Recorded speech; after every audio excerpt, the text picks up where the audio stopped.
A lab bought 6 of the best-selling creatine gummies on Amazon and sent them out for testing. 4 had basically no creatine in them. Not low, not weak. One would take 2,000 gummies to reach a normal daily dose. Most people scooping creatine every morning have never checked the one number that matters. And the label is built so you can't. Here's what surprised me. The worst results weren't the cheap products. The cheap powders passed between 98 and 101% of label. The failures had clean packaging and ratings above 4 stars. One of them tested at 0 twice, on 2 different lots.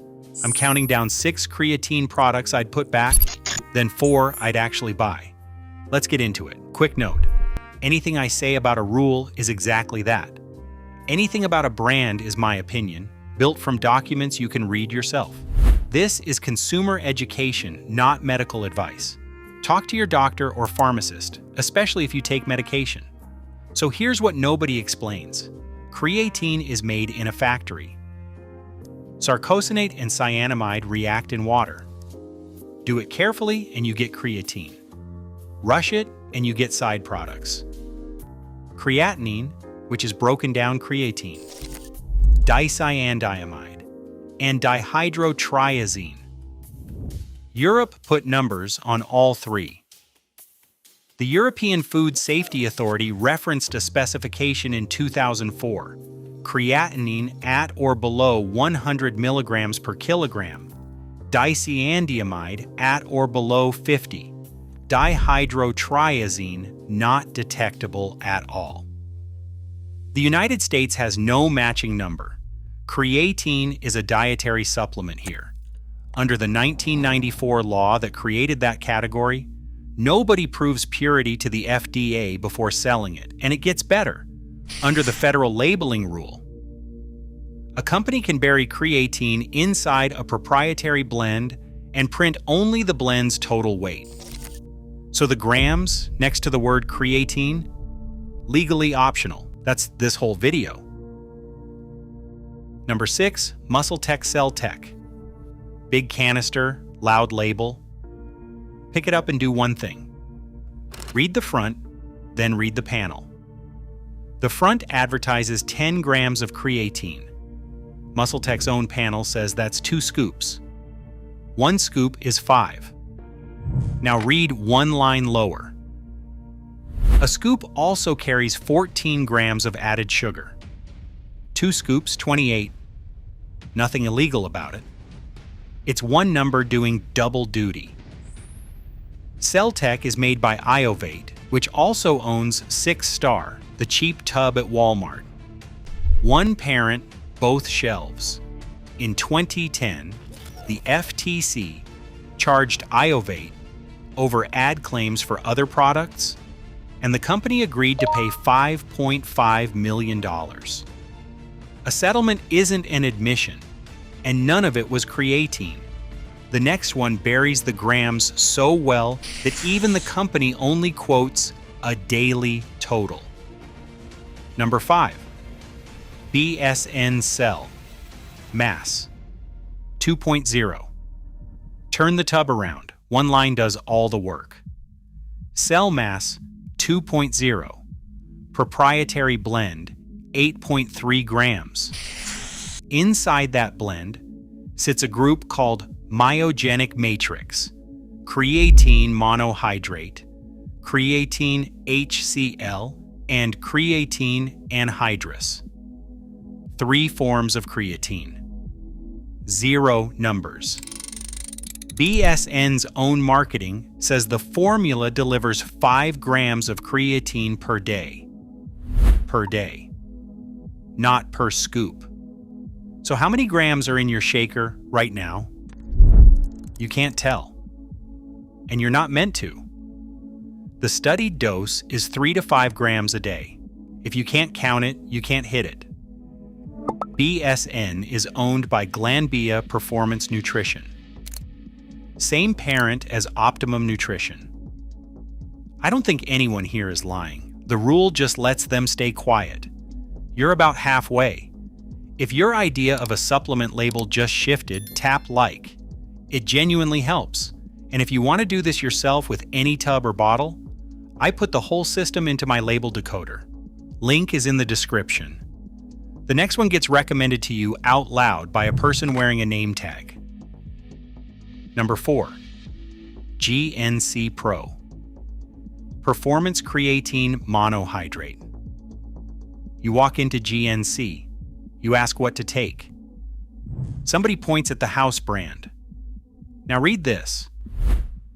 In December 2016, GNC signed a non-prosecution agreement with the Department of Justice and paid $2.25 million. It came with an agreed statement of facts. That document says GNC sold a misbranded supplement made by another company based on that company's own representations.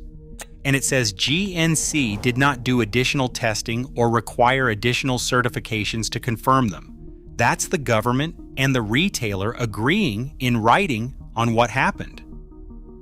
To be fair, that was a different product, and the point of the agreement was to fix how GNC screens what it sells. So I searched the NSF Certified for Sport database for GNC Creatine today. Nothing came back. The last 3 aren't like the first 3. Not blends, not vague doses. These are products where a lab went looking for the active ingredient and came back with nothing. Number 3. DivinusLabs Creatine Monohydrate Gummies. In June 2025, a testing group called SUPCO bought 11 creatine products off the shelf and sent them to an accredited lab. 5 powders and 6 gummies. DivinusLabs did contain creatine, about half of 1% of the labeled dose. To reach 5 grams, you'd need roughly 800 gummies. That's the trick. Just enough to clear an identity check, nowhere near enough to do anything. And the reason is chemistry, not conspiracy. Gummies are made with water and heat. Creatine sitting in water slowly turns into creatinine. The same compound Europe caps at 100 milligrams per kilogram. The next one tested at 0. So they tested it again. Number 2, EcoWise Creatine Monohydrate Gummies. Same lab. Same round. This one didn't come back low, it came back at 0. No detectable creatine. Here's the part that gets me. EcoWise had been promoting its own certified testing results on its storefront. So the testers bought a second package from a different lot and ran it again. 0 the second time too. That's 1 lab, 2 lots, 1 moment in time. It says nothing about a bag made next month. It says everything about what a company's word is worth, with no document behind it. The last one is the one people are actually buying. Number 1, Happyummmm Creatine Monohydrate Gummies.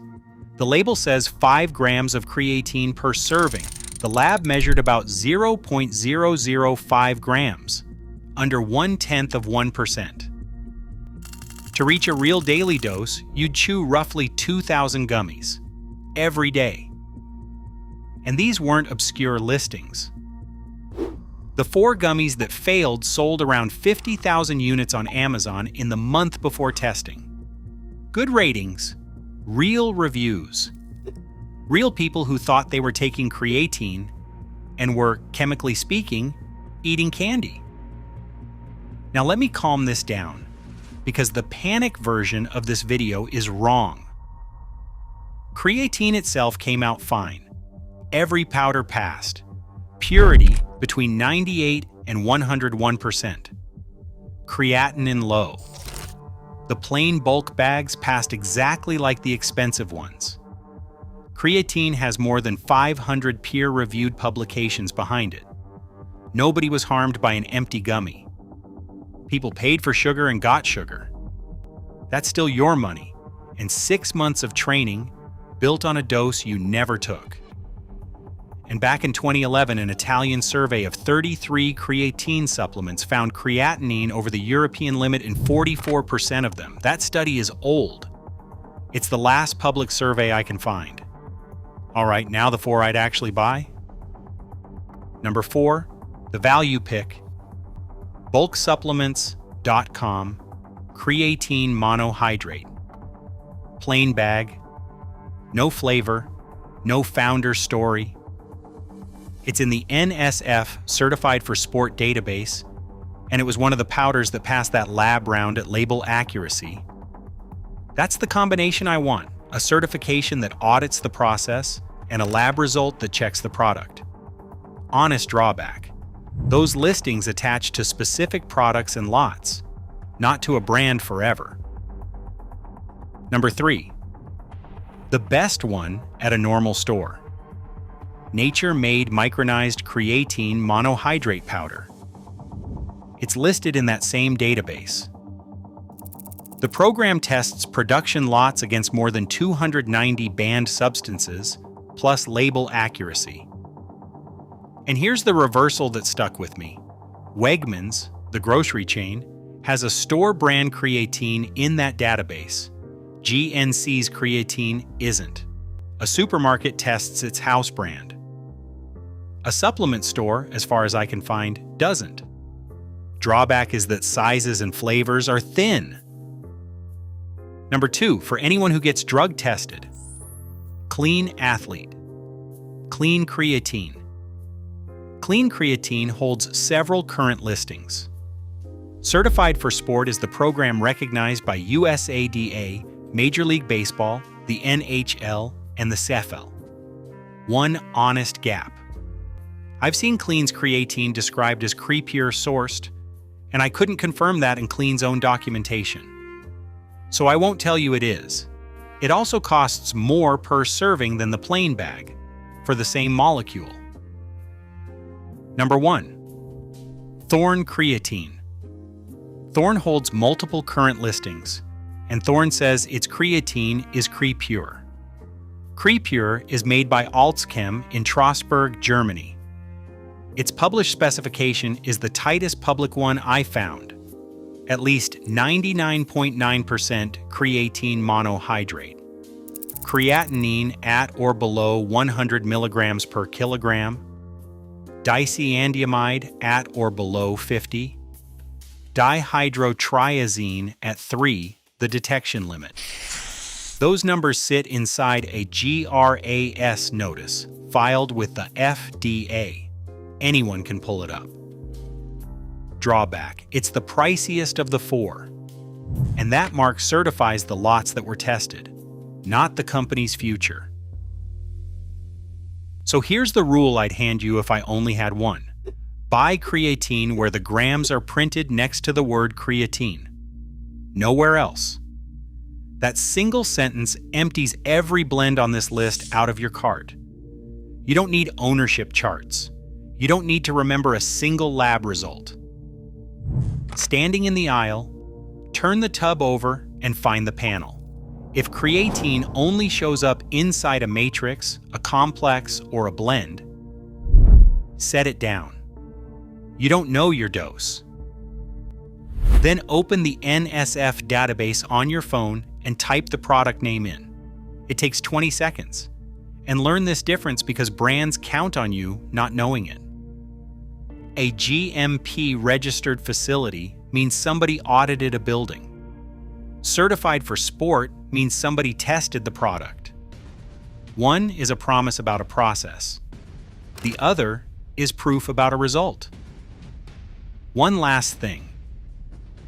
In Europe, there are published numbers for creatine impurities, named compounds, hard ceilings. A document you can point at. Here there's no equivalent number, no approval before sale, and a rule that lets a company hide your dose in a blend. So the industry filled that space with words instead. Ultimate, elite, advanced, matrix. Those words were never regulated because there was never anything behind them to regulate. So tonight, pull the tub off your shelf and ask it 3 questions. Are the grams printed next to the word creatine or buried in a blend? Is this exact product in the NSF Certified for Sport database right now? And if it's a gummy, has anyone independent published a test on it? If you can't answer all 3, you don't know what you're taking. You know what you were sold. Send this to whoever does the shopping in your house or to whoever bought the gummies. And if you don't want to memorize any of this, my Label Decoder has it written down with a checklist you can screenshot. Everyone who gets it now receives every future update free. Read the back. I'll see you in the next one.